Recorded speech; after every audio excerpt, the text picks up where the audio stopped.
जय हिंद दोस्तों, मैं आपका दोस्त जय स्वागत करता हूं आप सभी का एक नए ब्लॉग में। हमने 7th क्लास की एनसीईआरटी जो जियोग्राफी है उसमें पर्यावरण पढ़ लिया। पृथ्वी ये second chapter, third, fourth, fifth, sixth chapter पढ़ लिया है। आज हमें 7, 8, 9 तीनों चैप्टर पढ़ने हैं, तो धैर्यतापूर्वक आप पूरा वीडियो देखें जिससे ये तीनों खत्म हो और 7th क्लास की एनसीईआरटी हम खत्म कर दें। 6th क्लास की ऑलरेडी खत्म हो गई है, 6th क्लास हिस्ट्री एनसीईआरटी भी खत्म हो गई है।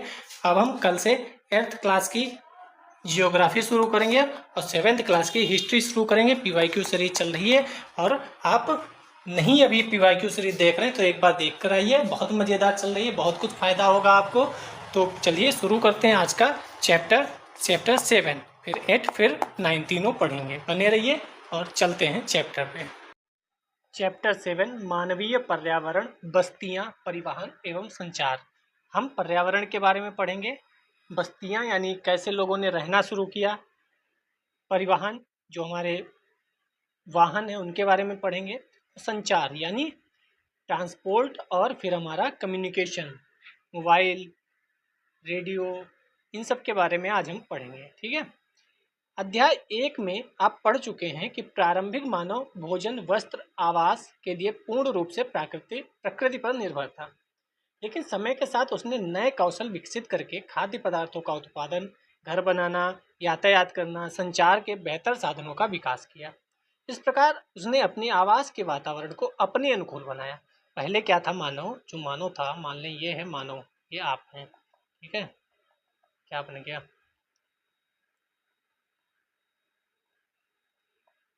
ये आप हैं। ठीक है, ऐसे मुंडी हिलाकर बैठे हुए हैं। प्रकृति के अनुसार आप पहले चलते थे, प्रकृति जैसी थी वैसे आप चलते थे। पेड़ जो फल दे देते थे वो आप खा लेते थे। झील, समुद्र, नदियाँ जो पानी देती थी वो आप पी लेते थे। सब कुछ बढ़िया चल रहा था। फिर इस व्यक्ति ने यानी आपने दिमाग लगाया कि हम तो हम हैं, मानव तो मानव है, क्यों ना हम इन पेड़ों को काट कर, इनसे पेट भर गया है, इनसे मन भर गया है, अब कोई और फसल और कोई और फल, कोई बढ़िया सा सुंदर सा आम का पेड़ लगाते हैं, आम खाते हैं। हमने इनके साथ छेड़खानी शुरू की, यानी इन्हें काटना, कुछ और करना शुरू किया इस जगह पर। पानी, हमने कहा ये पानी पीते पीते बहुत ऊब गए हैं, क्या ज़मीन के अंदर भी पानी होगा? चलो वो निकालते हैं, वो पीते हैं। यानी कहने का तात्पर्य इतना है, पहले मनुष्य प्रकृति के अनुसार रहा करता था, प्रकृति जैसा रहने को कहती थी वैसा वह रहता था। बात को मनुष्य समझदार हुआ और प्रकृति को अपने अनुसार ढालने की कोशिश शुरू कर दी। वही यहाँ पर लिखा है। बस्तियाँ वे स्थान हैं जहाँ लोग अपने लिए घर बनाते हैं। प्रारंभिक मनुष्य वृक्षों एवं गुफाओं में निवास करते थे। अगर आपको नहीं समझ में आ रहा है तो आप एनसीईआरटी हिस्ट्री की जो क्लास चल रही है आप उसको एक बार गो थ्रू होकर आइए, बहुत मज़ा आएगा कि मनुष्य कैसे कैसे कहाँ से मकानों तक आया। उसमें हमने 6th क्लास की एनसीईआरटी, लास्ट चैप्टर बचा है, पूरी 6th एनसीईआरटी कंप्लीट हो चुकी है लगभग। एंशिएंट हिस्ट्री यानी प्राचीन भारत पूरा कंप्लीट हो गया है। अगर आपने नहीं देखी अभी देख कर आए, बहुत मज़ेदार है। पूरी प्लेलिस्ट बनी है, पूरी प्लेलिस्ट गो थ्रू होइए और बहुत मज़ा आएगा। कि सबसे पहले मैं क्विज भी करा रहा हूँ, आप देखे होंगे कम्युनिटी पोस्ट पर, वो एनसीईआरटी से ही है। वहाँ सबसे पहले मानव ने अपनी बस्ती कहाँ बनाई, सिंधु सभ्यता में सबसे पहले आवास कितने अच्छे बने थे, ये सब बहुत मज़ेदार है। मतलब उम्मीद करता हूँ आप देख आए होंगे या इस वीडियो के बाद देखेंगे जाकर। जब उन्होंने फसलें उगाना प्रारंभ किया, पहली फसल क्या उगाई गई हमने उसमें पढ़ा था, जौ और गेहूँ सबसे पहले उगाया गया था। इस समय के जो कह सकते हैं पाकिस्तान का पश्चिमी भाग है, उस तरफ जो किरथर पहाड़ियाँ थी वहाँ पहले उगाया गया था, जब भारत में ही हुआ करता था वहाँ। तो उनके लिए एक जगह स्थायी घर बनाना आवश्यक हो गया। सबसे पहले घर कहाँ बने? तो उधर ही मेहरगढ़ में बने थे। बस्तियों का विकास नदी घाटियों के निकट हुआ। सबसे पहली नदी घाटी कौन सी विकास हुई? तो नर्मदा नदी घाटी के पास विकास हुआ।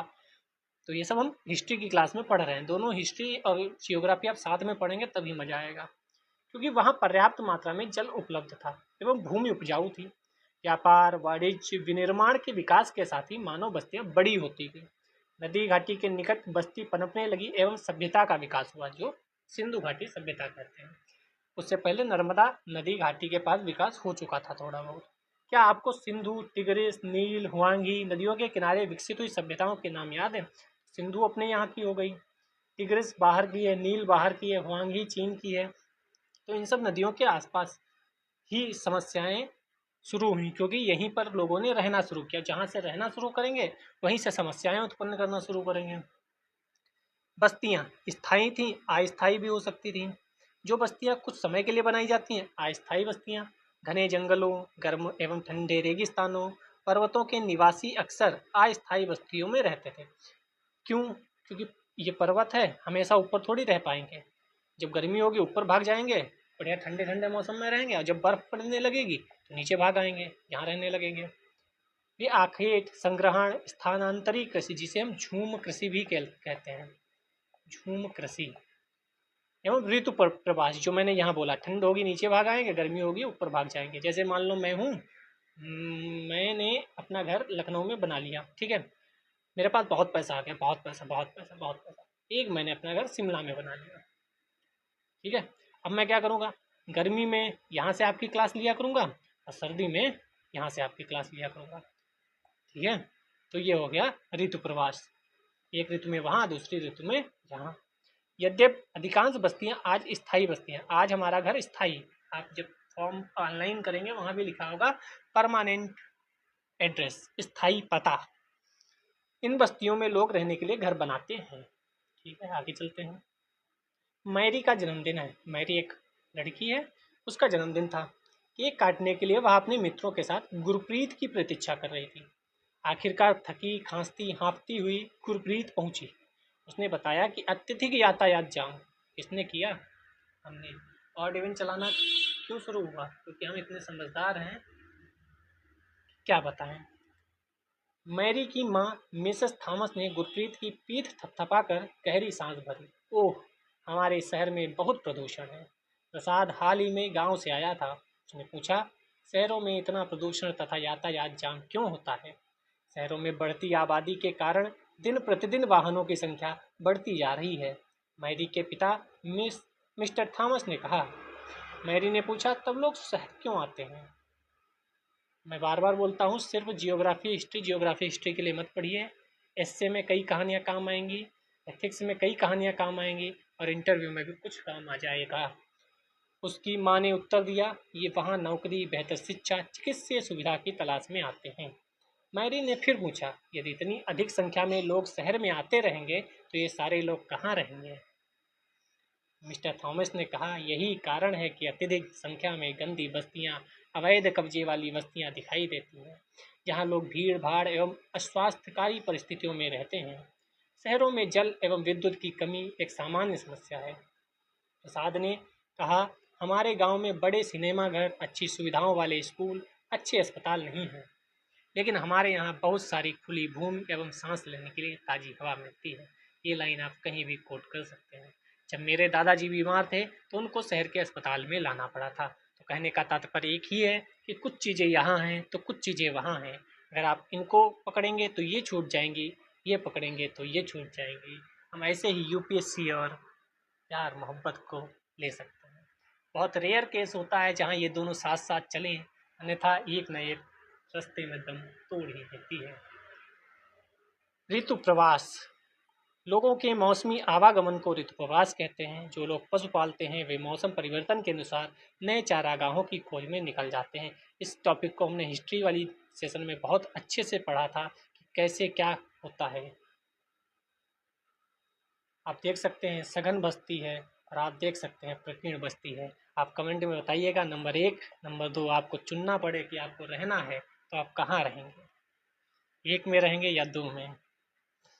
ऊपर दिए गए संवाद से बस्तियों के 2 विभिन्न चित्रण हमारे सामने आते हैं, ग्रामीण, शहरी। गांव ग्रामीण बस्ती होती है जहां लोग कृषि, मत्स्य पालन, वानिकी, दस्तकारी, पशुपालन संबंधी कार्य करते हैं। ग्रामीण बस्ती सघन या प्रकीर्ण हो सकती है। सघन बस्तियों में घर आस पास बने होते हैं। प्रकीर्ण बस्तियों में लोगों के घर दूर दूर व्यापक क्षेत्र में फैले होते हैं। इस प्रकार की बस्तियां मुख्यतः पहाड़ी क्षेत्रों, घने जंगल एवं अति विषम जलवायु वाले क्षेत्रों में पाई जाती हैं। ग्रामीण क्षेत्रों में लोग अपने पर्यावरण के अनुकूल घर बनाते हैं। अत्यधिक वर्षा वाले क्षेत्रों में ढाल वाली छत बनाते हैं। क्यों? क्योंकि ऐसी छत बना देंगे तो पानी वहाँ भर जाएगा, जिससे समस्याएं होंगी। तो जहाँ पानी ज़्यादा बारिश होती है वहाँ ढाल वाली छत होती है जिससे पानी नीचे चला जाए। जिन स्थानों में वर्षा के समय जल का जमाव होता है वहाँ ऊंचे प्लेटफॉर्म अथवा स्टिल्ट पर घर बनाए जाते हैं। आप यहाँ देख सकते हैं स्टिल्ट पर मकान, क्योंकि अगर पानी नीचे भर गया तो कोई दिक्कत नहीं होगी। ऐसा ही एक घर आपने किस मूवी में देखा था, वो मूवी आपने अवश्य देखी होगी, ये मैं गारंटी के साथ कह सकता हूँ। गर्म जलवायु वाले क्षेत्रों में मिट्टी की मोटी दीवार वाले घर बनते हैं। गर्म जलवायु, पहले मिट्टी के घर बनते थे और कितना अच्छा बिना फ्रिज बिना एसी के लोग रह लेते थे। आज के ज़माने में मिट्टी की नहीं ईंटों के घर बनते हैं और गर्मी इतनी होती है कि परेशान हो जाओ। मिट्टी के घर बनते थे जिनकी छतें फूस की बनी होती हैं। स्थानीय सामग्री पत्थर, पंख, चिकनी मिट्टी, तृण आदि का उपयोग घर बनाने में किया जाता है। नगरीय बस्तियों में नगर छोटी एवं शहर उनसे बड़ी बस्तियां होती हैं। नगरीय क्षेत्रों में लोग निर्माण, व्यापार, सेवा क्षेत्रों में कार्यरत होते हैं। अपने राज्य के कुछ गांव, नगरों, शहरों के नाम लिखिए। आप किस शहर से हैं वह तो लिख ही सकते हैं। अब हम एक सर्दियों का देख लेते हैं। सर्दियों में लोग कैसे रहते हैं। आप बर्फ से बने आवास कहाँ पाते हैं, उन्हें कौन बनाता है और वे क्या कहलाते हैं, तो ये आपने पढ़ा था। आप बताइए कि क्या कहते हैं इसे। परिवहन की बात कर लें। परिवहन लोगों एवं सामान के आवागमन के साधन होते हैं। पुराने समय में अधिक दूरी की यात्रा करने में अत्यधिक समय लगता था। उस समय लोग पैदल चलते थे एवं अपने सामान को ढोने के लिए पशुओं का उपयोग करते थे। पहिए की खोज से परिवहन आसान हो गया। आप हिस्ट्री में पढ़ेंगे पहिए की खोज कब हुई। समय के साथ परिवहन के विभिन्न साधनों का विकास हो गया, लेकिन आज भी लोग परिवहन के लिए पशुओं का उपयोग करते हैं। हमारे देश में सामान्यतः गधे, खच्चर, बैल, ऊंट का उपयोग किया जाता है। दक्षिण अफ्रीका के एंडीज पर्वत क्वेश्चन पूछा गया था, तो आपको पता होगा ये दक्षिण अफ्रीका में नहीं दक्षिण अमेरिका में है, जिस पे क्वेश्चन भी आया था। आप सही कर लें। यूपीएससी 2025 प्रीलिम्स में क्वेश्चन आया था एंडीज पर्वत किन किन देशों से होकर गुजरता है। तो ये एनसीईआरटी भी गलत कर देती है। वाह क्या कहने, एनसीईआरटी में भी गलत लिखा हुआ है। दक्षिणी अफ्रीका नहीं दक्षिणी अमेरिका होगा यहाँ। आप इसे सही कर लें। अब आप पढ़ते तो आप इतना ध्यान से पढ़ते क्या। यहाँ एक जानवर है लामा, इसका उपयोग किया जाता है। वैसे ही तिब्बत में याक का उपयोग किया जाता है। सिर्फ तिब्बत में नहीं लद्दाख में भी याक का उपयोग होता है। ये इन्वायरमेंट में भी क्वेश्चन आ सकता है कि लामा निम्नलिखित में से कहाँ पाया जाता है, कहाँ का स्थानिक है, तो दक्षिण अमेरिका। ऐसे याक कहाँ का स्थानिक है, तो हम तिब्बत और लद्दाख वगैरह लगा सकते हैं। प्रारंभ में अन्य देशों के व्यापारियों को भारत पहुंचने में अनेक महीने लग जाते थे। वे समुद्री मार्ग से या स्थलीय मार्ग से आते थे। हवाई यात्रा ने परिवहन को द्रुत बना दिया। द्रुत मतलब आसान होता है। आज भारत से यूरोप की यात्रा करने में केवल 6 से 8 घंटे का समय लगता है। इस प्रकार परिवहन के आधुनिक साधन समय एवं ऊर्जा की बचत करते हैं। परिवहन के उन साधनों की एक सूची बनाएं जिनका उपयोग आपकी कक्षा के छात्र स्कूल आने के लिए करते हैं। साइकिल, ऑटो, बाइक तो नहीं होगा 7th क्लास में, लेकिन हो सकता है पिताजी छोड़ने आते हों। परिवहन के 4 मुख्य साधन हैं, सड़क मार्ग, रेल मार्ग, जल मार्ग, वायु मार्ग। सबसे सस्ता इसमें से जल मार्ग माना जाता है। इसीलिए देश के अंदर अन्य अन्य जगहों से मतलब क्या बोल दिया, एक शहर को दूसरे शहर से कनेक्ट करने के लिए अंतर्देशीय जलमार्ग बनाए जा रहे हैं। आप देखेंगे वाराणसी से हम पहुंच रहे हैं कलकत्ता जलमार्ग के द्वारा। क्यों? क्योंकि जलमार्ग सस्ता है। ऐसे ही माना जाता है कि हम क्यों ना ये हमारी जो तटीय रेखा है, हमें अगर यहाँ चेन्नई से यहाँ कलकत्ता जाना है तो हम इधर से रोड बाई से जाते हैं। क्यों रोड से जाएं, इधर से हम पानी से जाएं तो हमें बेहतर रहेगा, कम पैसों में पहुंच जाएंगे। समय अधिक लगेगा लेकिन पैसों की तो बचत होगी।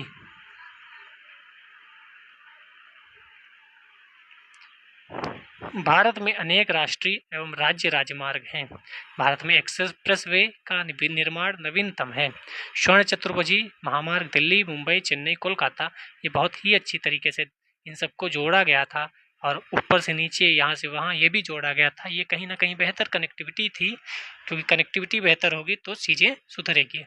हालांकि हाईवे की दशा अब सुधर रही है थोड़ी बहुत, जब से नितिन गडकरी जी आए हैं बहुत बेहतर प्रयास हो रहा है। ठीक है, हम भी थोड़ा सावधानी बरतें, थोड़ा नियमों का पालन करें, जिससे हमारी सड़क दुर्घटनाओं में कमी आए। बाकी सरकार तो अपना काम कर ही रही है। कम दूरी यातायात के सबसे अधिक उपयोग किए जाने वाले मार्ग सड़क हैं। सड़कें पक्की कच्ची हो सकती हैं। आप यह बताओ, हम विश्व में कितने नंबर पे आते हैं हाईवे रखने में? ये अभी कुछ दिन पहले करंट अफेयर्स में आपने पढ़ा होगा। मैदानी क्षेत्रों में सड़कों का घना जाल बिछा है। मरुस्थलों, वनों, ऊंचे पर्वत जैसे स्थानों पर भी सड़कें बनी हुई हैं। हिमालय पर्वत पर मनाली लेह राजमार्ग विश्व के सबसे ऊंचे सड़क मार्गों में से एक है। भूमिगत सड़कों को भूमिगत मार्ग कहते हैं। फ्लाईओवर उत्थित संरचनाओं के ऊपर बनाए जाते हैं। ये सब हमको पता है। अब आते हैं रेल मार्ग। रेल मार्ग के द्वारा तीव्रता से एवं कम खर्च में लोगों का आवागमन एवं भारी सामान को ढोने का कार्य होता है। वाष्प के इंजन की खोज एवं औद्योगिक क्रांति ने रेल परिवहन के तीव्र विकास में सहायता प्रदान की। डीजल एवं विद्युत इंजनों ने व्यापक रूप से वाष्प के इंजनों का स्थान ले लिया। सुपरफास्ट रेलगाड़ियों से परिवहन की गति और तीव्र हो गई। मैदानी भागों में रेल मार्गों का जाल व्यापक रूप से फैला है। उन्नत प्रौद्योगिकियों कौशल से दुर्गम पहाड़ी क्षेत्रों में भी रेल मार्ग बनाना संभव हो गया, लेकिन इनकी संख्या काफ़ी कम है। भारतीय रेल मार्गों का जाल भली भांति विकसित है। यह एशिया में सबसे बड़ा है। आपको ये बताना है करंट अफेयर्स के थ्रू कि हाल ही में सबसे ऊंचा चिनाब रिवर पर एक ब्रिज बनाया गया है। क्या आपको पता है वो ब्रिज? जाइनिंग ने ल्यासा के बीच चलने वाली रेलगाड़ी समुद्र तल से 4000 मीटर की ऊंचाई पर चलती है, जिसका सबसे ऊंचा समुद्र तल से 5072 मीटर है। चलिए, सबसे लंबी लाइन देखें। ट्रांस साइबेरियन रेल मार्ग विश्व में सबसे लंबा रेल मार्ग है, जो रूस में सेंट पीटर्सबर्ग से व्लादिवोस्टोक तक जाता है। यहाँ पे व्लादिवोस्टोक है इस तरफ, और यहाँ हमारा नहीं, मतलब रूस का सेंट पीटर्सबर्ग है। ये मॉस्को होते हुए ये पूरे सबसे लंबी रेल लाइन कह सकते हैं, क्योंकि रूस इतना बड़ा है, उसे अपनी इधर कह सकते हैं राजधानी की कनेक्टिविटी इधर चाहिए है, वरना इधर से अमेरिका कभी भी कुछ भी कर सकता है। जलमार्ग की बात करें, आप पहले पढ़ चुके हैं कि प्रारंभिक समय में परिवहन के लिए जलमार्ग का उपयोग किया जाता था। अधिक दूरी में भारी एवं बड़े आकार वाले सामानों को ढोने के लिए जलमार्ग सबसे सस्ता साधन था। मैंने अभी बोला सबसे सस्ता साधन। ये मुख्यतः दो प्रकार के होते हैं, अंतर्देशीय, समुद्री मार्ग। समुद्री मार्ग तो चल ही रहे हैं, अब हम अंतर्देशीय मार्गों पर भी फोकस करना शुरू कर दिए हैं। नावे, नदियों, झीलों का उपयोग अंतर्देशीय जलमार्ग के लिए होता है। कुछ महत्वपूर्ण अंतर्देशीय जलमार्ग: गंगा ब्रह्मपुत्र नदी तंत्र, यहाँ से यहाँ तक गंगा है, फिर उधर आपको ब्रह्मपुत्र मिल जाएगी, और हम पूरे कनेक्टिविटी बना लेंगे अगर हमारा साथ बांग्लादेश दे दे तो। उत्तरी अमेरिका में ग्रेट लेक, अफ्रीका में नील नदी, सभी जगह ये कार्य हो रहे हैं। समुद्री एवं महासागरीय मार्गों का उपयोग सामान्यतः व्यापारिक माल एवं सामान को एक देश से दूसरे देश में पहुंचाने के लिए करते हैं। ये मार्ग पत्तनों से जुड़े होते हैं। विश्व के कुछ महत्वपूर्ण पत्तन: एशिया में सिंगापुर सबसे बड़ा कह सकते हैं, सबसे व्यस्ततम कह सकते हैं, क्योंकि सिंगापुर की लोकेशन इतनी बढ़िया जगह है कि उसकी बहुत ज़्यादा जीडीपी इन्हीं सब चीज़ों से भी आ जाती है। फिर मुंबई भी है। उत्तर अमेरिका में न्यूयॉर्क, लॉस एंजल्स हो जाएगा। दक्षिण अमेरिका में रियो डी जेनेरियो हो जाएगा। अफ्रीका में डरबन, केप टाउन हो जाएगा। ऑस्ट्रेलिया में सिडनी हो जाएगा। यूरोप में लंदन हो जाएगा। और भी पत्तन हैं। वायु मार्ग 20वीं सदी के आरंभ में विकसित यह परिवहन का सबसे तीव्र मार्ग है। ईंधन की लागत अधिक होने के कारण यह सर्वाधिक महंगा है, लेकिन टाइम बचाने में सबसे आगे है। वायु यातायात खराब मौसम जैसे कोहरा, तूफान से खूब प्रभावित होता है। यह यातायात का अकेला साधन है जो सर्वाधिक दुर्गम एवं दूरी स्थानों तक पहुंच सकता है। क्यों? क्योंकि इसके लिए ना पटरी बिछाने की ज़रूरत है और ना सड़क। ये उड़ेगा और किसी भी पहाड़ की चोटी पर जाकर लैंड हो जाएगा। बस उसे थोड़ी सी जगह चाहिए तो हेलीकॉप्टर से हम कहीं भी पहुंच सकते हैं। जैसे मान लो इधर हमारी ज़मीन है, बीच में बहुत गहरी खाई है, इधर भी ज़मीन है, तो आप सड़क नहीं बना सकते, आप रेल लाइन नहीं बना सकते, आप जलमार्ग से नहीं जा सकते, तो आप यहाँ से उड़िए, यहाँ हेलीकॉप्टर लैंड करिए और आराम से वहाँ पहुँच जाइए। तभी ये बहुत महत्वपूर्ण भी है और टाइम तो बचाता ही है। विशेष रूप से जहाँ सड़क मार्ग, रेल मार्ग नहीं है, हेलीकॉप्टर अगम्य स्थानों, संकटकालीन स्थितियों में लोगों को बचाने, भोजन, जल, कपड़े, दवाएं बांटने के लिए बहुत उपयोगी साधन है। हम जानते भी हैं जब भी कोई दिक्कत आती है हेलीकॉप्टर उड़ता है और हेलीकॉप्टर से रस्सी से लोग, हमारे जो जवान हैं, हमारे जो बहादुर सिपाही हैं, वह सब उतर के वहाँ मोर्चा संभाल लेते हैं और किसी भी आपातकालीन स्थिति में वह डटे रहते हैं। कुछ हवाई पत्तन Delhi, Mumbai, New York, London, Paris, Bangkok, ठीक है। अब संचार की बात करते हैं। अंग्रेजी, हिंदी, क्षेत्रीय भाषा में कुछ समाचार पत्रों, टीवी चैनलों के नाम लिखो। संचार दूसरों के पास तक सूचना पहुंचाने की प्रक्रिया है। तकनीकी विकास के साथ मानव ने संचार के नए एवं तीव्र साधनों को विकसित कर लिया। संचार तंत्र के विकास का वर्णन करता है।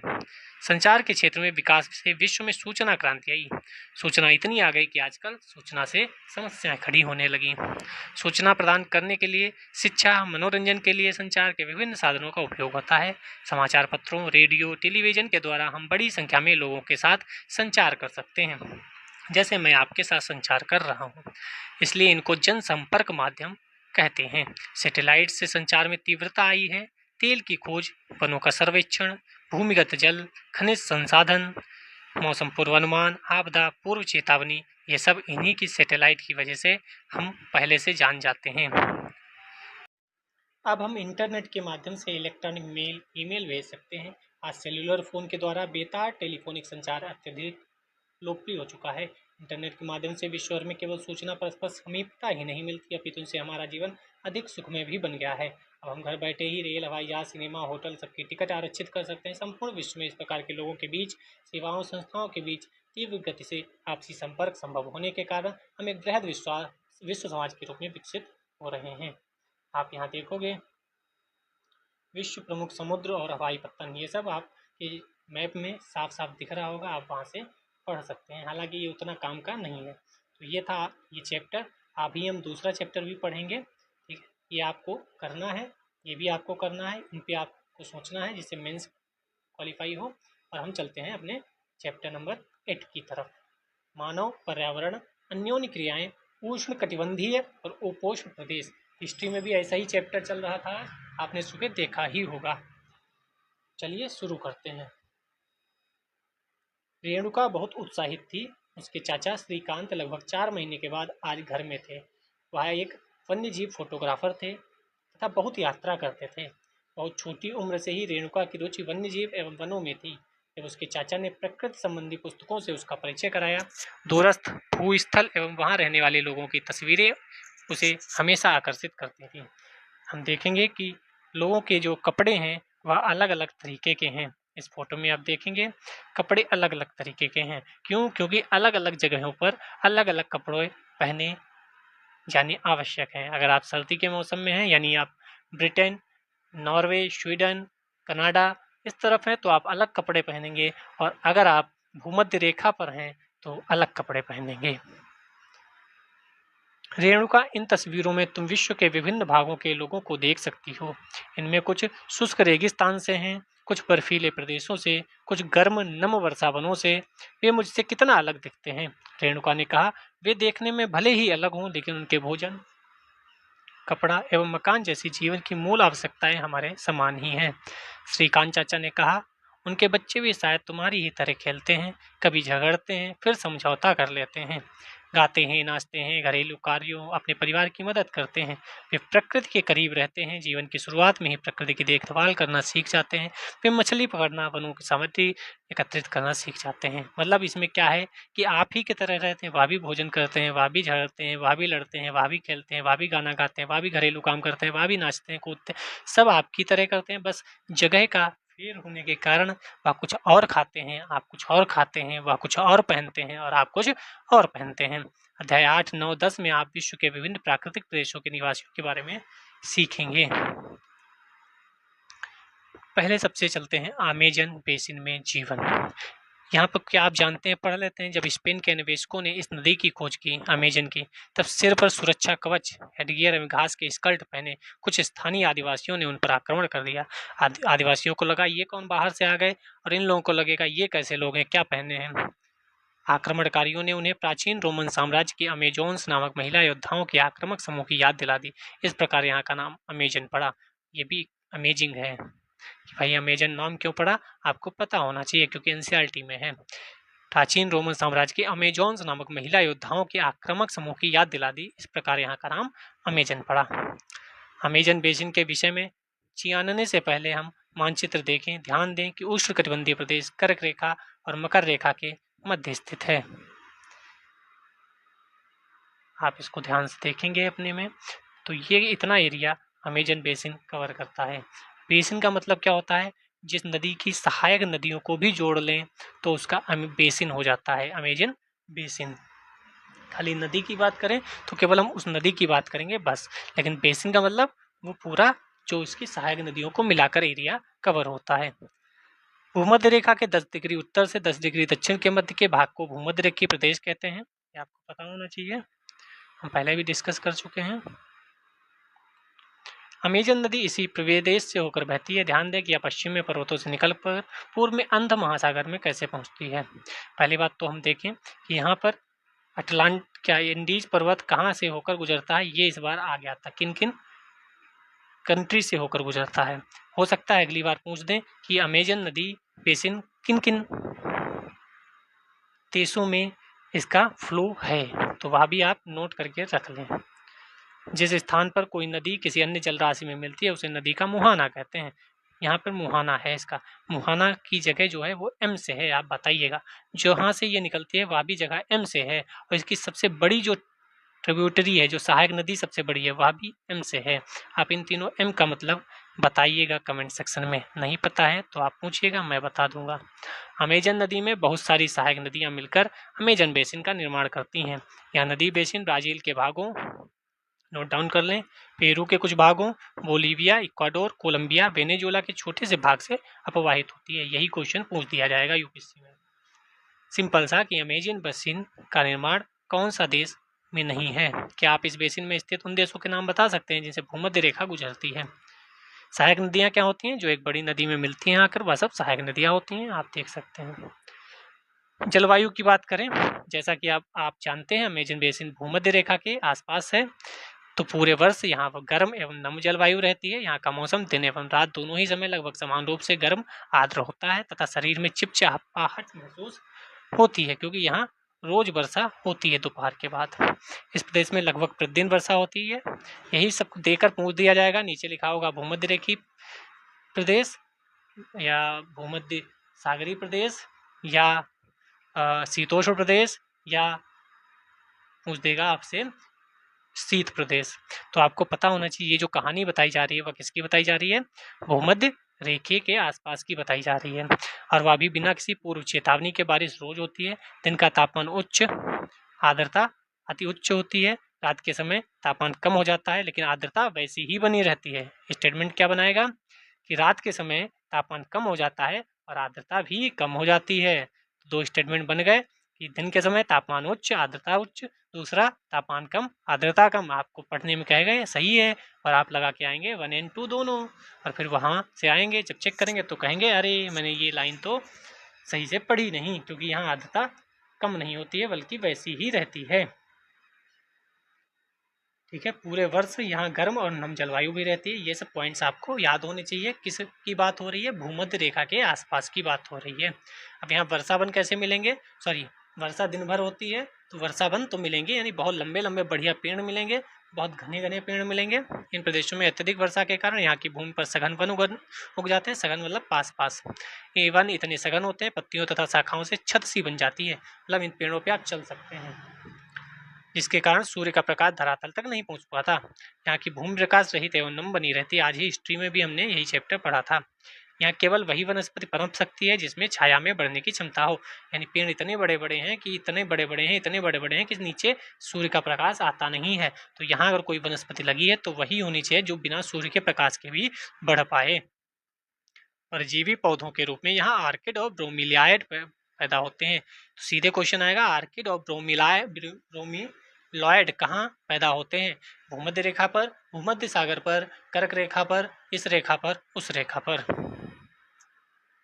वर्षावन में प्राणीजात की प्रचुरता होती है। टूकन कौन कौन से मिलते हैं? टूकन आप यहाँ देखेंगे टूकन को, गुंजन पक्षी, रंगीन पक्षी वाले पक्षी एवं भोजन के लिए बड़ी चोंच वाले पक्षी, जो भारत में पाए जाने वाले सामान्य पक्षियों से भिन्न है। यहाँ बंदर पाया जाता है, स्लॉथ एवं चींटी खाने वाले टैपीर भी मिलते हैं। चींटी खाने वाला टैपीर ये है। सांप सरीसृप तो मिलेंगे ही, मगर सांप, अजगर, एनाकोंडा, बोआ ये सब मिलते हैं। हजारों कीड़े मिलते हैं। मांस खाने वाली पिरान्या मत्स्य, ये क्वेश्चन आ चुका है यूपीएससी में। कौन सी मछली मांस खाती? यहाँ से क्वेश्चन आया था, वाह। विभिन्न प्रजातियां भी अमेजन नदी में पाई जाती हैं। इस प्रकार जीवों की विविधता की दृष्टि से यह बेसिन असाधारण रूप से समृद्ध है। अगर आपको समझ में अब भी नहीं आया तो इस चैप्टर से सीधे यूपीएससी में क्वेश्चन आ चुके हैं और आगे भी आएंगे, तो आप ध्यान से इस चैप्टर को पढ़िए। पिछला चैप्टर थोड़ा सा कम इम्पोर्टेंट था, तभी मैंने उसे जल्दी में बिना हाईलाइट किए पढ़ा दिया, क्योंकि वहाँ कुछ नोट करने वाला ज़्यादा नहीं था। यहाँ बहुत कुछ है नोट करने वाला। वर्षा वन के निवासी पढ़ लेते हैं। यहाँ के लोग छोटे से क्षेत्र में वन के कुछ वृक्षों को काटकर अपने भोजन के लिए फसल उगाते हैं, क्योंकि वन इतना लगा है कि उसे काटना पड़ेगा ही रहने के लिए। पुरुष शिकार करते हैं, नदी में मछली पकड़ते हैं, जबकि महिलाएं फसलों का ध्यान रखती हैं। वे मुख्यतः टोपियोका, अनन्नास, शकरकंद उगाते हैं। आ जाओ फिर हाईलाइट में, क्योंकि आप जानते हैं इन्वायरमेंट में ऐसे ही क्वेश्चन पूछे जाते हैं छोटे छोटे। कहाँ मिलता है, कहाँ का स्थानिक है, ये क्या है, फलाना चीज़ क्या है, पेनियाका क्या है, मछली है, तितली है, अभी ऊपर पढ़ा था ना। क्योंकि मछली या शिकार मिलना अनिश्चित है, तो थोड़ा सा बिना रिस्क लिए कुछ ऐसी चीज़ें भी उगा लेते हैं जिसको थोड़ा रख कर खाया जा सके, क्योंकि मछली शिकार पता नहीं मिलेगा कि नहीं। ऐसे में महिलाएं ही अपनी उगाई साग सब्जियों से अपने परिवार का भरण पोषण करती हैं। वे कर्तन एवं दहन कृषि पद्धति, यानी पेड़ लगे हैं उसको काटेंगे, काट के उसे जलाएंगी, जला के वहाँ खेती करेंगे। इसे क्या बोलते हैं? कर्तन एवं दहन कृषि पद्धति। कर्तन मतलब काटना, पेड़ों को काटो पहले। दहन मतलब फिर उस जगह को जला दो जिससे राख बन जाएगी, जो उर्वरक होगी जमीन उसकी वजह से, और फिर वहाँ पे कृषि कर लो। इनका मुख्य आहार मेन्योक है। मेन्योक को भी अंडरलाइन कर लो भाई, मेन्योक। सीधे क्वेश्चन पूछा जाएगा कि भूमध्य रेखा पर रहने वालों का मुख्य आहार क्या है? इसे कसावा भी कहते हैं। या अमेजन नदी के पास, अमेजन जंगल के आसपास रहने वाले लोगों का मुख्य भोजन क्या है? यहाँ आलू की तरह जमीन के अंदर पैदा होता है। ये आलू की तरह जमीन के अंदर पैदा होता है। चींटियों की रानी एवं अंडकोष भी खाते हैं। कॉफ़ी, मक्का, कोको जैसी नगदी फसल भी यहाँ उगाई जाती हैं। तो मोस्ट इम्पोर्टेंट चीज़ है। वर्षावन अत्यधिक मात्रा में घरों के लिए लकड़ी प्रदान करते हैं। कुछ परिवार मधुमक्खी के छत्ते आकार वाले छप्पर के घरों में रहते हैं, जबकि कुछ लोग मलोका कहे जाने वाले बड़े अपार्टमेंट। तो मलोका क्या है? आप कहोगे मलोका तो हमने तितली पढ़ा था, और गलत करके आओगे। तो मलोका क्या है? एक तरीके का घर ही है जिनकी छत तीव्र ढलान वाली होती है। अमेजन बेसिन के लोगों का जीवन धीरे धीरे बदल रहा है। क्यों ढलान वाली होगी? क्योंकि यहाँ बारिश बहुत होती है। पुराने समय में वन के अंदर पहुंचने के लिए नदी मार्ग ही एकमात्र उपाय था, क्योंकि नदियों के ऊपर थोड़ी पेड़ लगे होंगे।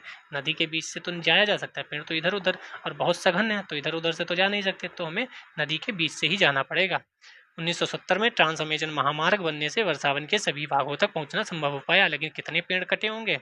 इसे फेफड़ा भी कहते हैं अमेजन जंगल को, पृथ्वी का। अनेक स्थानों पर पहुंचने के लिए हवाई जहाज़ों, हेलीकॉप्टरों का उपयोग किया जाता है। कहा जाता है अभी तक अमेजन जंगल के अंदर संपूर्ण जगह पर अभी कोई जा नहीं पाया है, इतने घने घने वृक्ष हैं। इस प्रक्रिया के फलस्वरूप वहाँ की मूल आबादी को उस क्षेत्र से बाहर निकलकर नए क्षेत्र में बसना पड़ा, जहाँ वे अपने पौराणिक तरीके से खेती कर रहे थे। विकास की गतिविधियों के कारण जैविक विविधता वाला वर्षावन धीरे धीरे नष्ट हो रहा है। पहले इतने थे, अब इतने बचे, अब इतने बचे, और इतने कम कर दो, एक पेड़ लगा लो, बस वही ऑक्सीजन देगा। ऐसा अनुमान है कि प्रतिवर्ष अमेजन बेसिन के वर्षावन का बड़ा भाग लुप्त होता जा रहा है। आप देख सकते हैं वर्षावनों के लुप्त होने का व्यापक प्रभाव, और फिर ये जमीन भी कटने लगेगी, क्योंकि पेड़ों ने सिर्फ ऑक्सीजन देना नहीं चाहा, पेड़ों ने आपकी जमीन को बांधे रखा है। वर्षा के कारण मिट्टी की ऊपरी परत बह जाती है, सघन वन बंजर हो जाती है, क्योंकि ऊपर वाली परत में ही क्या है, हमने 6th क्लास की एनसीईआरटी में पढ़ा, वहीं उर्वरक हैं, वहीं हमारे जो इम्पोर्टेंट खनिज हैं वही वहाँ हैं, और ऊपर वाली परत अगर बह जाएगी तो खनिज भी बह जाएंगे। अब आते हैं अपने यहाँ गंगा ब्रह्मपुत्र बेसिन में जीवन। गंगा तथा ब्रह्मपुत्र की सहायक नदियां मिलकर भारतीय उपमहाद्वीप में गंगा ब्रह्मपुत्र बेसिन का निर्माण करती हैं। यह बेसिन उपोष्ण में 10 डिग्री उत्तर से 30 डिग्री उत्तर अक्षांश के मध्य स्थित है। आप देख सकते हैं ये गंगा ब्रह्मपुत्र बेसिन है। घाघरा यूपी में पाई जाती है, सोन मध्य प्रदेश से निकलती है, चंबल मध्य प्रदेश से, गंडक कोसी जैसी गंगा की सहायक नदियां एवं ब्रह्मपुत्र की सहायक नदियां इसमें प्रवाहित होती हैं। ब्रह्मपुत्र की कुछ सहायक नदियां ढूंढो, इसमें दी गई हैं क्या? नहीं दी गई हैं। इसके लिए मैं मैप की सीरीज लाने वाला हूँ, उसमें आपको अच्छे से तैयार करा दूंगा। गंगा एवं ब्रह्मपुत्र के मैदान पर्वत एवं हिमालय के गिरिपात, सुंदरवन डेल्टा नदी बेसिन की मुख्य विशेषताएं हैं। मैदानी क्षेत्र में अनेक चाप झील पाई जाती हैं। चाप झील क्या है? 6th क्लास की एनसीईआरटी जब हमने कराई थी उसमें बहुत अच्छे से अपवाह तंत्र पढ़ा था, एक चैप्टर उसमें कराया था। यहाँ की जलवायु मुख्यतः मानसूनी है। मानसून में मध्य जून से मध्य सितंबर के बीच वर्षा होती है। इस समय वर्षा का सीजन चल रहा है। ग्रीष्म ऋतु में गर्मी, शीत ऋतु में ठंड होती है। भारत का मानचित्र देखिए, उन राज्यों के नाम बताइए जहाँ गंगा ब्रह्मपुत्र बेसिन स्थित है। आप ये देखकर खुद कर लेंगे। ब्रह्मपुत्र नदी को विभिन्न स्थानों पर विभिन्न नामों से जाना जाता है। सांगपो तिब्बत में, फिर ब्रह्मपुत्र असम में, और फिर नीचे बांग्लादेश में क्या कहते हैं ये आप बताइएगा। बेसिन क्षेत्र में विभिन्न प्रकार की स्थलाकृति हैं। जनसंख्या के वितरण में पर्यावरण की भूमिका प्रमुख है। तीव्र ढाल वाले पर्वतीय क्षेत्र बसने के लिए प्रतिकूल हैं। गंगा ब्रह्मपुत्र बेसिन के पर्वतीय क्षेत्र में कम लोग रहते हैं। मानव प्रवास के लिए मैदानी क्षेत्र सबसे उपयुक्त है। हालांकि पर्वतों पर लोग रहते हैं लेकिन बहुत कम, ज़्यादातर लोग समतल भूमि पर रहते हैं, जो ये मैदानी भाग है। यहाँ जनसंख्या घनत्व अधिक है। यहाँ की मिट्टी उपजाऊ है।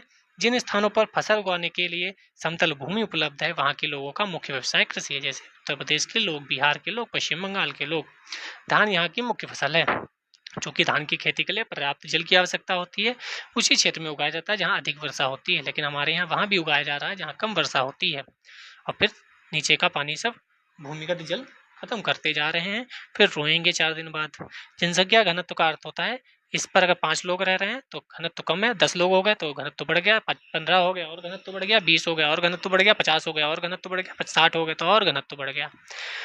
यहाँ उगाई जाने वाली अन्य फसलें गेहूं, मक्का, ज्वार, चना, बाजरा है। गन्ना, जूट जैसी नगदी फसलें भी उगाई जाती हैं। आपको पता होगा, नहीं पता है तो आप नोट डाउन कर लें।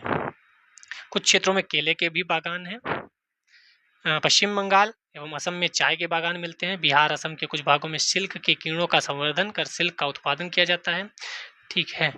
पहाड़ी ढालों पर वेदिकाएं बनाकर फसलें उगाई जाती हैं। जूट, बांस, सिल्क से बने हस्तशिल्प एकत्र करिए और ये सब आप छोड़ सकते हैं। विभिन्न भू आकृतियों के अनुसार वनस्पति में भी विभिन्नता पाई जाती है। गंगापुत्र के मैदान में हमने अभी देखा था सागवान, साखू, पीपल के साथ उष्णकटिबंधीय पर्णपाती पेड़ पाए जाते हैं। जबकि ब्रह्मपुत्र के मैदानी क्षेत्रों में बांस और घने झुरमुट पाए जाते हैं। डेल्टा क्षेत्र में मैंग्रोव मिलेंगे आपको, और जब ऊंचाई पे जाएंगे उत्तराखंड, सिक्किम, अरुणाचल प्रदेश तो वहाँ आपको चीड़, देवदार जैसे शंकुधारी पेड़ मिलेंगे। सबसे अधिक मात्रा में देवदार मिलता है, आप ये नोट कर सकते हैं। धान की कृषि हो रही है। हमने हिस्ट्री में भी पढ़ा था कि धान की कृषि क्या जीवन वर्ष हमेशा से ऐसे ही हो रही है? नहीं, पहले किसी और तरीके से होती थी, फिर ऐसे होने लगी, अब फिर से उसी तरीके पे हम जा रहे हैं। अगर आप करंट अफेयर से अपडेट होंगे तो। ये चाय असम में वेदिकाओं का निर्माण खड़ी ढलान पर समतल सतह बनाने के लिए होता है। आप ये देख सकते हैं, ये यहाँ पर बनी हुई हैं। अगर ऐसे बना देंगे तो पानी पूरा फ्लो हो जाएगा, तभी अगर ढलान ऐसे है तो आप ऐसे ऐसे बनाइए। बेसिन में विभिन्न प्रकार के वन्यजीव पाए जाते हैं। हाथी, बाघ, हिरण, बंदर सब मिलता ही है। एक सिंग वाला गैंडा बहुत महत्वपूर्ण है, ब्रह्मपुत्र के मैदानों में मिलता है। डेल्टा क्षेत्र में बंगाल टाइगर, मगर, घड़ियाल मिलते हैं। नदी के साफ जल, झील एवं बंगाल की खाड़ी में प्रचुर मात्रा में जलीय जीव मिलते हैं। रोहू, कतला, हिल्सा मछलियों की सबसे लोकप्रिय प्रजातियां। सीधे क्वेश्चन आएगा, आज नहीं तो कल लिख के रख लो। रोहू, कतला, हिल्सा चर्चा में रही क्या हैं? तो ये मछलियां हैं, मछलियां हैं, मछलियां हैं। आप इसको रट के रखिए, मछलियां हैं।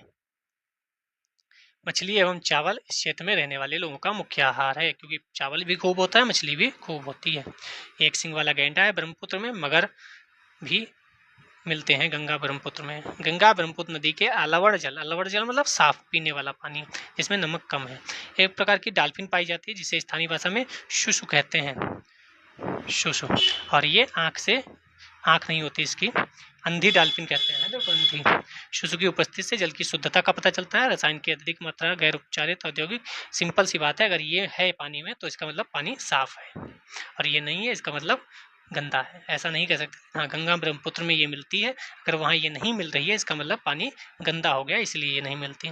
झील की बात करते हैं, जीविका का साधन है। एक केस स्टडी है, पढ़ लीजिए।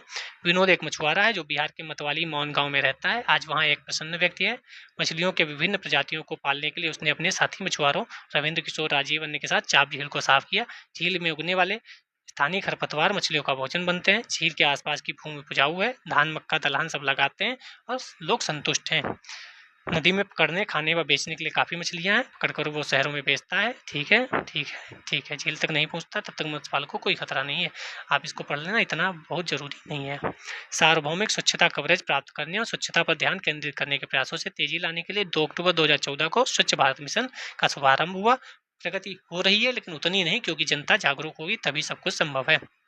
गंगा नदी के तट पर स्थित वाराणसी शहर, क्या शहर है, घूमना चाहिए। गंगा ब्रह्मपुत्र के मैदानों में कई बड़े शहर एवं कस्बे स्थित हैं। मैं लखनऊ का निवासी होने के बावजूद एक बार सेंटर अपना यूपीएससी का वाराणसी लगाया था, इसी बहाने घूम के आएंगे। इलाहाबाद जो कि प्रयागराज हो गया है, कानपुर, वाराणसी, लखनऊ, पटना, कोलकाता जैसे 10 लाख से अधिक आबादी वाले शहर गंगा नदी के तट पर स्थित हैं। लखनऊ तो भाई साहब नहीं स्थित है, आप गलत कह रहे हैं। लखनऊ किस नदी के किनारे है? गोमती नदी के किनारे है। तो लखनऊ गंगा शहर के गंगा नदी के किनारे नहीं स्थित है। ठीक है, इन्होंने गलत लिखा है। नदी गंगा नदी बेसिन कहता तो मान सकते थे, क्योंकि गंगा नदी बेसिन की गोमती सहायक नदी है तो वह भी इसके अंदर में आ जाती। लेकिन यहाँ पे उन्होंने गंगा नदी बेसिन नहीं कहा है, उन्होंने कहा है 10 लाख से अधिक आबादी वाले शहर गंगा नदी के तट पर ही स्थित हैं, तो लखनऊ स्थित नहीं है।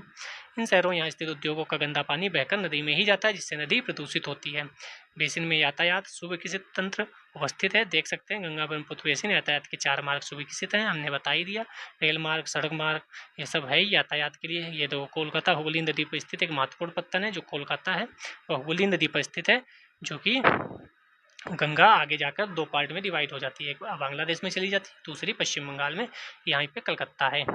मैदानी क्षेत्र में कई बड़े हवाई पत्तन भी उपस्थित हैं। नमामि गंगे योजना शुरू की गई है। पर्यटन इस बेसिन की एक महत्वपूर्ण क्रिया है। आगरा में यमुना के किनारे स्थित ताजमहल, प्रयागराज में गंगा एवं यमुना नदी का संगम। इस बार संगम बहुत महत्वपूर्ण है, क्योंकि आप जानते हैं प्रयागराज में क्या हुआ, महाकुंभ। उत्तर प्रदेश एवं बिहार में बौद्ध स्तूप, लखनऊ में इमामबाड़ा, असम में काजीरंगा, मानस वन्यजीव, ये सब घूमने के लिए फेमस हैं। तो ये था चैप्टर, आप यहाँ से देख सकते हैं, इनको भी लगा सकते हैं आंसर। जैसे यहाँ पिरान्या क्या है, पिरान्या क्या है, क्या है, मत्स्य मछली है। ठीक है, अगला चैप्टर है रेगिस्तान में जीवन। अध्याय 5 में आप पढ़ चुके हैं कि पेड़ पौधे, पशुओं एवं मनुष्यों के लिए जल ही जीवन है। जहाँ पीने के लिए जल ना हो, व मवेशियों को चराने के लिए घास ना हो, फसलों के उगने के लिए जल ना हो, ऐसे स्थानों पर किसी भी जीव के लिए जीवन कठिन ही होगा। अब हम विश्व के उन स्थानों के बारे में पढ़ेंगे जहाँ लोग अत्यधिक कष्टकारी तापमान में भी जीना सीख चुके हैं। इनमें से कुछ स्थान आग की तरह गर्म हैं तो कुछ बर्फ की तरह ठंडे हैं। ये विश्व के रेगिस्तानी क्षेत्र हैं। इन क्षेत्रों में कम वर्षा, विरल वनस्पति एवं चरम तापमान होते हैं। आप ध्यान रखिएगा, कम वर्षा, विरल वनस्पति, चरम तापमान। वनस्पति होती है लेकिन विरल, वर्षा होती है लेकिन कम। तापमान के आधार पर रेगिस्तान गर्म या ठंडे हो सकते हैं। जैसे भारत में लद्दाख ठंडा रेगिस्तान है तो राजस्थान गर्म। इन स्थानों पर जहाँ कहीं भी थोड़ा बहुत जल उपलब्ध होता है, लोग वहाँ कृषि करने के लिए बस जाते हैं। रेगिस्तान शुष्क प्रदेश जिसकी विशेषता अत्यधिक उच्च निम्न तापमान, विरल वनस्पति। गर्म रेगिस्तान सहारा सबसे बड़ा रेगिस्तान है। विश्व एवं अफ्रीका महाद्वीप के मानचित्र को देखिए। उत्तरी अफ्रीका के बड़े भूभाग पर फैले सागर आगे के रेगिस्तान का पता लगाएं। यह विश्व का सबसे बड़ा रेगिस्तान है। यह लगभग 8,54,000 वर्ग किलोमीटर के क्षेत्र में फैला हुआ है। क्या आपको याद है भारत का क्षेत्रफल 3.2 लाख वर्ग किलोमीटर है, यानी भारत के क्षेत्रफल से ज़्यादा क्षेत्रफल इस सहारा रेगिस्तान का है। सहारा रेगिस्तान 11 देशों से घिरा हुआ है। नाम आपको याद होने चाहिए, अल्जीरिया, चाड, मिस्र, लीबिया, माली, मोरितानिया, मोरक्को, नाइजर, सूडान, ट्यूनीशिया, पश्चिमी सहारा। रेगिस्तान के बारे में सोचते समय आपके मस्तिष्क में तुरंत ही रेत का दृश्य उभरता है, परंतु सहारा मरुस्थल बालू की विशाल परतों से ढका हुआ है। ढका हुआ ही नहीं, वरन जहाँ वहाँ बजरी के मैदान और नग्न चट्टानी सतह वाले उत्थित पठार भी पाए जाते हैं। तो सिर्फ बालू नहीं है बल्कि बजरी के मैदान और पठार भी हैं। ये चट्टानी सतहें कुछ स्थानों पर 2500 मीटर से भी अधिक ऊंचाई पर की हैं। समझ रहे हो आप? ये देख सकते हो आप, ये पूरा सहारा रेगिस्तान है। तो यहाँ पर पेड़ों की श्रृंखला बनाई जा रही है जिससे ये इधर और विस्तारित ना हो। ठीक है, इसी प्रकार हमारा जो अरावली है जो रेगिस्तान में, वहाँ भी पेड़ों की श्रृंखला बनाई जा रही है यहीं से देखकर। आपको यह जानकर आश्चर्य होगा, आज का सहारा रेगिस्तान एक समय पूर्णतः हरा भरा मैदान हुआ करता था। सहारा की गुफाओं से प्राप्त चित्रों से प्राप्त होता है कि यहाँ नदियाँ मगर पाए जाते थे, हाथी, शेर, जिराफ, बकरियाँ, सामान्य जानवर सब कुछ। लेकिन जलवायु ने और लोगों की मनस्थिति ने इसको बर्बाद कर दिया। जलवायु की बात करते हैं। सहारा रेगिस्तान की जलवायु अत्यधिक गर्म शुष्क है। यहाँ की वर्षा ऋतु अल्पकाल के लिए होती है। यहाँ आकाश बादल सहित कर देगा एवं निर्मल होता है। नमी संचय होने की अपेक्षा तेजी से वाष्पित हो जाती है। दिन अविश्वसनीय रूप से गर्म होते हैं। दिन के समय तापमान 50 डिग्री सेल्सियस से ऊपर पहुंच जाता है, जिससे रेत, नग्न चट्टानें अत्यधिक गर्म हो जाती हैं। इनके ताप का विकिरण होने से चारों तरफ सब कुछ गर्म हो जाता है। रातें अत्यधिक ठंडी होती हैं। ये लाइन बहुत इंपॉर्टेंट है क्योंकि हमें लगता है सिर्फ गर्मी होती है, नहीं, रातें अत्यधिक ठंडी होती हैं। क्यों? क्योंकि सारा टेम्परेचर तो निकल जाता है, तापमान गिरकर हिमांक बिंदु लगभग 0 डिग्री सेल्सियस तक पहुंच जाता है। ये लाइन बहुत इंपॉर्टेंट है, आपको पता होनी चाहिए, मोस्ट इंपॉर्टेंट। क्योंकि लोगों को लगता है रेगिस्तान में गर्मी होती है। रेगिस्तान में दिन में गर्मी होती है तो रात में ठंडक होती है। सहारा के अजीजिया क्षेत्र में जो त्रिपोली लीबिया दक्षिणी भाग में स्थित है, यहाँ का तापमान 1922 में 57.7 डिग्री। आप सोच सकते हो हमारे यहाँ 45 डिग्री हो जाता है, और हम आफत में के कारण रोने लगते हैं, भाई बचाओ बचाओ करने लगते हैं। हमारे यहाँ भी 50 पहुँच जाए तो आफत आ जाएगी, और वहाँ तो 57.7। वनस्पति कैसी मिलती है आपको नोट कर लेनी चाहिए। इसमें कैक्टस, खजूर के पेड़, एकेसिया पेड़ पाए जाते हैं। एकेसिया भी पेड़ है। यहाँ कुछ स्थानों पर मरुद्यान खजूर के पेड़ों से घिरे हरित द्वीप पाए जाते हैं। नहीं, खजूर होता है, आप यहाँ देख सकते हैं खजूर।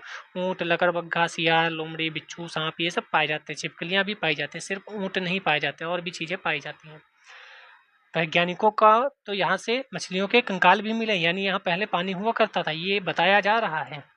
क्वेश्चन स्टेटमेंट में आ जाएगा कि मारुस्थल में पहले पानी था, हाँ, वहाँ मछलियाँ मिली हैं। लोग कैसे रहते हैं? तो सहारा रेगिस्तान के कष्टकारी जलवायु में भी विभिन्न समुदायों के लोग निवास करते हैं, भिन्न भिन्न क्रियाकलापों में भाग लेते हैं। कौन कौन सी आपको पता होना चाहिए। बेदुइन, तुआरेग, ये लोग यहाँ रहते हैं। बकरी, भेड़, ऊँट, घोड़े पशुधन को पालते हैं, दूध भी मिलता है इनको।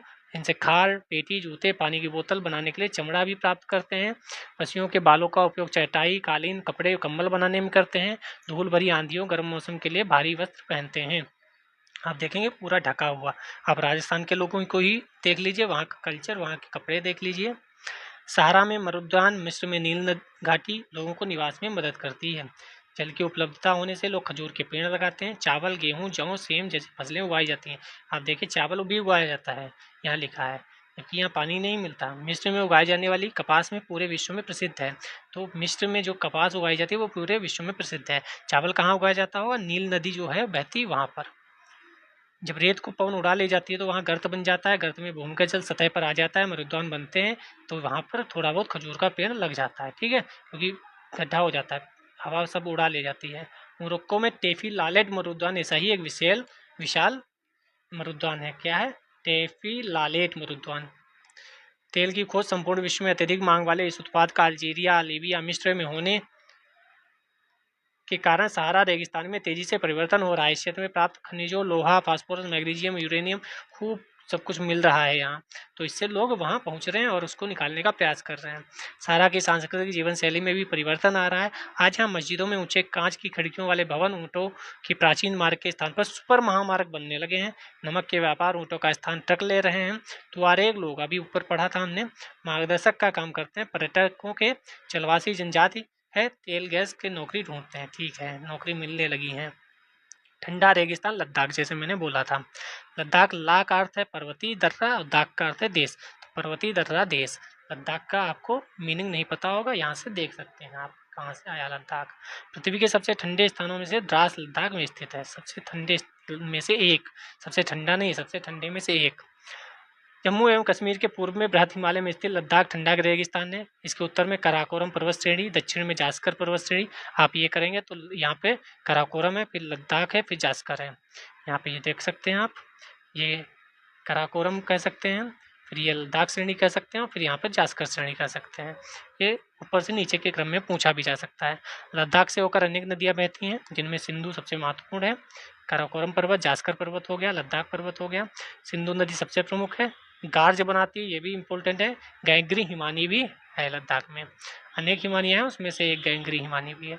लद्दाख की ऊंचाई कारगिल में लगभग 3000 मीटर से लेकर कराकोरम में 8000 मीटर तक है। केटू पर्वत भी यही है, सबसे ऊंचा पर्वत भारत का। अधिक ऊंचाई के कारण यहाँ की जलवायु अत्यधिक शीतल शुष्क है। ऊंचाई पर वायु परत पतली होती है, जिससे सूर्य की गर्मी की अत्यधिक तीव्रता महसूस होती है। ग्रीष्म ऋतु में तापमान 0 डिग्री सेल्सियस से कुछ अधिक होता है। रात में तापमान -30 डिग्री सेल्सियस से नीचे चला जाता है। बर्फीला क्षेत्र है, ठीक है। वृष्टि छाया क्षेत्र में स्थित होने के कारण वर्षा बहुत कम होती है, ये भी ध्यान रखिएगा। वृष्टि छाया क्षेत्र क्या है, हम आगे पढ़ेंगे। लद्दाख को खापा चान भी कहते हैं, जिसका अर्थ है हिमभूमि, ये भी ध्यान रखना, खापा चान किसे कहते हैं। मुश्किल से 10 सेंटीमीटर प्रतिवर्ष वर्षा होती है। यह क्षेत्र बर्फीली हवाओं, तेज जलाने वाले सूर्य ताप का अनुभव करता है। बर्फीली हवाओं, तेज जलाने वाले सूर्य ताप, यहाँ भी दोनों हैं। आपको आश्चर्य होगा यदि आप सूर्य की धूप में इस तरह बैठें कि आपके पैर छाया में हो, तो आप एक साथ एक समय में ही उष्माघात, तुषाराघात दोनों ग्रसित हो सकते हैं। वाह, क्या ही कहने कहानी के। वनस्पति जात एवं प्राणी जात कैसा कैसा पाया जाता है, वो भी आपको नोट डाउन कर लेना है। यहाँ उच्च शुष्कता के कारण वनस्पति विरल है। जानवरों के चरने के लिए कहीं कहीं घास, छोटी झाड़ियाँ मिलती हैं। घाटी में सरपत, विलो, पॉपुलर, सरपट यानी विलो और पॉपुलर के उपवन मिलते हैं। ग्रीष्म ऋतु में सेब, खुबानी, अखरोट जैसे पेड़ पल्लवित होते हैं। लद्दाख में पक्षियों की विभिन्न प्रजातियां हैं, आपको ये सब याद रखनी जो मैं हाईलाइट कर रहा हूँ। तिब्बती स्नोकॉक, रेवन, होप यहाँ पाए जाते हैं। प्रवासी पक्षी भी आते हैं। लद्दाख के पशुओं में जंगली बकरी, जंगली भेड़, याक अभी हमने पिछले चैप्टर में पढ़ा था इसी वीडियो में, कुत्ते आदि पाए जाते हैं। पशुओं को दूध, मांस, खाल प्राप्त करते हैं, ठीक है। याक के दूध की पनीर, मक्खन बनती है। भेड़ बकरी के बालों का उपयोग ऊनी वस्त्र बनाने में किया जाता है। चीरू और तिब्बती एंटीलोप एक विलुप्त प्राय जीव है। इसका शिकार सातूस नामक इसके ऊन के लिए होता है, जो वजन में हल्का अत्यधिक गर्म होता है, ये भी आपको पता होना चाहिए। क्रिकेट का सबसे अच्छा बल्ला सरपत विल्लो, जो अभी पेड़ देखा था उसी से प्राप्त होता है। लोग कैसे रहते हैं, क्या आप लद्दाख एवं तिब्बत के तथा मध्य एशिया के निवासियों के बीच कोई समानता पाते हैं? अधिकांश लोग या तो मुसलमान हैं या बौद्ध। वास्तव में लद्दाख क्षेत्र अनेक बौद्ध मठ अपने परंपरागत गोंपा के साथ स्थित है। प्रसिद्ध मठ कौन कौन से हैं? चर्चा में रहे हेमिस, तिक्से, से एवं लामा यूरो क्या है? सीधे क्वेश्चन यूपीएससी पूछता है ऐसा। ग्रीष्म ऋतु में यहाँ के निवासी जौ, आलू, मटर, सेम, शलजम की खेती करते हैं। ग्रीष्म ऋतु में भी ऐसी खेती होती है। शीत ऋतु में जलवायु कष्टकारी होती है, ठीक है। धार्मिक अनुष्ठान वगैरह सब उसमें व्यस्त हो जाते हैं, क्योंकि बहुत ज़्यादा सर्दी होती है। यहाँ की महिलाएं अत्यधिक परिश्रमी होती हैं, केवल घर एवं खेतों में ही नहीं काम करती बल्कि छोटे व्यवसाय, दुकानें भी संभालती हैं, ठीक है। महिलाओं के बारे में भी यहाँ लिखा गया है। लद्दाख की राजधानी लेह सड़क एवं वायुमार्ग द्वारा भलीभांति जुड़ी है। राष्ट्रीय राजमार्ग 1A लेह को जोजिला दर्रा होते हुए कश्मीर घाटी से जोड़ता है, इम्पोर्टेंट है। आप हिमालय को कुछ अन्य दर्रों के नाम हम मैप वाली सीरीज कराएंगे, वहाँ दर्रे भी आपको करा देंगे। यहाँ का मुख्य क्रियाकलाप पर्यटन है। देश विदेश से अनेक पर्यटक यहाँ पर्यटन के लिए आते हैं। आपने देखा पहलगाम में जो हमला हुई वो इसी कारण हुई, क्योंकि पर्यटक थे, लेकिन उसका हमने मुंह तोड़ जवाब दिया आतंकवादियों को। गोपा दर्शन, घास के मैदानों व हिमनदों की सैर, उत्सव, अनुष्ठानों देखना प्रमुख पर्यटक आकर्षण है। बहुत सुंदर चीज़ें हैं यहाँ। आधुनिकीकरण के फलस्वरूप यहाँ के जनजीवन में परिवर्तन आ रहा है। लद्दाख के लोगों को शताब्दियों से प्रकृति के साथ समन्वय, संतुलन करना सीखा है। जल, ईंधन जैसे संसाधनों की कमी के कारण आवश्यकता अनुसार मितव्ययिता का उपयोग करते हैं, मतलब जितना है उतने में ही रहते हैं। मनाली लेह राजमार्ग 4 दर्रों से गुजरता है, रोहतांगला, बारलाचाला, लुंगलाचाला, टंगलंगला। यह राजमार्ग केवल जुलाई से सितंबर के बीच खुलता है, क्योंकि बर्फ हो जाती है सर्दियों में, ठीक है। तो ये आपको क्वेश्चंस करने हैं, ये भी क्वेश्चन आपको करने हैं। क्वेश्चन करिए जिससे आपको फ़ायदा हो। रेगिस्तानी खेल आप इसको पढ़ लीजिएगा, ठीक है। बाकी यहीं पे वीडियो ख़त्म करते हैं हमारी आज। लाइक कमेंट कर दीजिएगा। ये 7th क्लास की एनसीईआरटी भी कंप्लीट हुई, 6 की ऑलरेडी कंप्लीट हो गई है। हिस्ट्री भी 6 की कंप्लीट हो गई है। तो जियोग्राफी में 8th क्लास चालू हो जाएगा, हिस्ट्री में 7th क्लास चालू हो जाएगा। सब कुछ कंप्लीट पढ़ाया जाएगा। आप बस लाइक कमेंट करते रहिए, शेयर करते रहिए जो भी नए लोग उनके तरफ, जिससे भी हमें भी मोटिवेशन मिलता रहे। टेलीग्राम लिंक ज्वाइन कर सकते हैं। मिलते हैं नए वीडियो में, तब तक के लिए अपना ध्यान रखिए। PYQ की सीरीज आने वाली है 10 बजे, उसको जरूर देखिएगा। जय हिंद, जय भारत।